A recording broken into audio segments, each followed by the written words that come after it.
78% of Americans currently live paycheck to paycheck. And before you assume that's only minimum wage workers, let me stop you. That statistic includes a staggering number of people making six figures. Let that sink in for a second. People earning over $100,000 a year, waking up stressed about money. It's not about how much you make.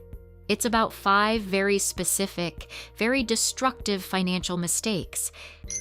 And the statistical odds are that you are making at least 2 of them right now. We get told to cut out our daily lattes or cancel our Netflix subscription. These 5 mistakes aren't about lattes. They are structural.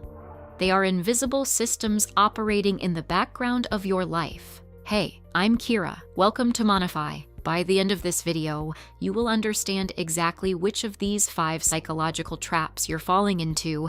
Mistake number 1, treating your income as your budget. This is the most common wealth destroyer in the modern world.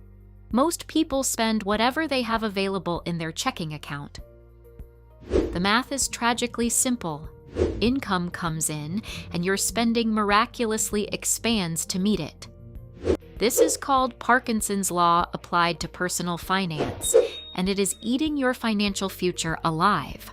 When your brain sees available money in your primary account, it subconsciously assigns it the label of available for spending.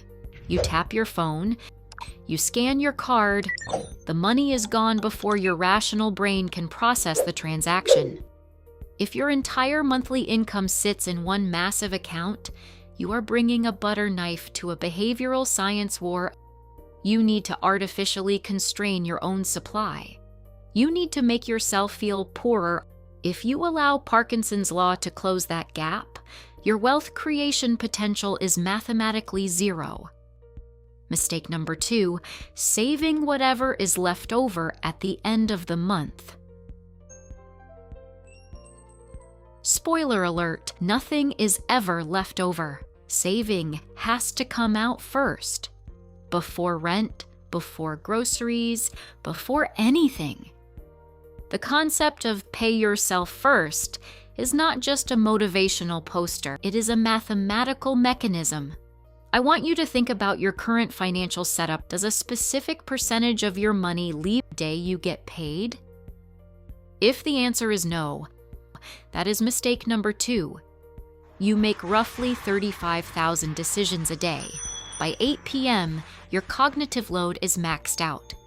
You are not going to make a disciplined, long-term financial choice when you are exhausted from work.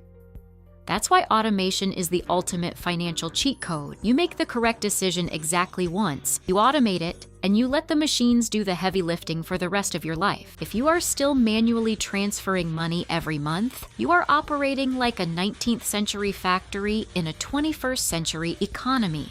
Remove the human element. Algorithms do not care that you had a bad day. They just execute. Mistake 3. Operating without a fully funded emergency fund. I know you've heard this 1,000 times, but here is the critical detail most people skip. Without an emergency fund, every single unexpected expense in your life automatically becomes high-interest debt. Your car breaks down. You put the repair on a credit card at 24% APR. Let's get one thing straight. An emergency fund is not an investment. I repeat, it is not an investment. Do not put this money in the stock market. Do not put it in volatile crypto assets. It belongs in a high-yield savings account where it is perfectly safe, perfectly boring, and instantly accessible. The return on investment of an emergency fund is not its interest rate. The true ROI is that it prevents you from liquidating your actual long-term investments during a market downturn just because your boiler exploded or you lost your job. It is a financial firewall. If you don't have a firewall, a single spark can burn down your entire financial house. Consider the alternative timeline. A $1,000 unexpected medical bill hits you. Without cash reserves, that goes onto a credit card. At 24% interest, paying only the minimum, that $1,000 bill will take you years to pay off and cost you hundreds of dollars in pure interest. Building an emergency fund breaks this vicious cycle forever. It transforms a life-altering crisis into a mere temporary inconvenience. The target is 3 to 6 months of bare-bones living expenses. Start with $1,000 this month, then aggressively build from there. When you have cash sitting in reserve, your entire psychological posture towards life changes. You stop operating from a place of panic. You make significantly better career decisions because you aren't terrified of missing a single paycheck. You negotiate harder for your salary.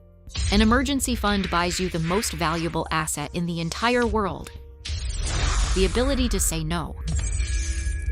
Mistake 4, and this one is exceptionally sneaky: paying minimum payments on your credit cards and genuinely thinking you are doing fine. Minimum payments are meticulously designed by credit card companies to keep you paying them forever.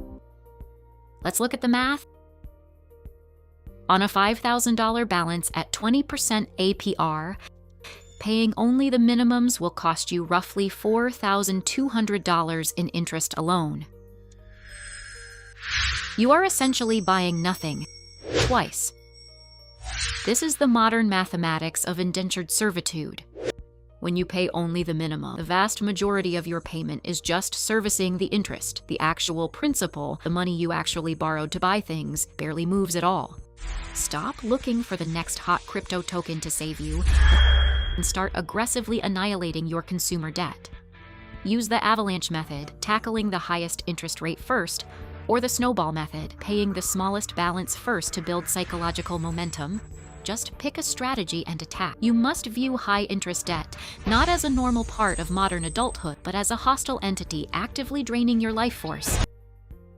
Mistake 5. Navigating life with no concrete financial goals. And I don't mean that vague, I want to be rich someday energy. I mean specific, measurable, dated targets. For example, I want $10,000 in an emergency fund by March 15th. Without a specific target, your money has absolutely no direction. And let me tell you a secret: money without direction becomes someone else's money very quickly. Goals provide the ultimate filter for your daily decisions. When your friends ask you to go on a trip you know you can't afford, having a specific goal makes saying no infinitely easier. You're not saying no to the vacation. You are saying yes to your $10,000 milestone. It shifts your psychology from a mindset of deprivation to a mindset of prioritization. People without goals spend money based on how they feel in the moment. People with goals spend money based on exactly where they want to be in a decade. That is the full picture. The move is yours. Subscribe. See you in the next one.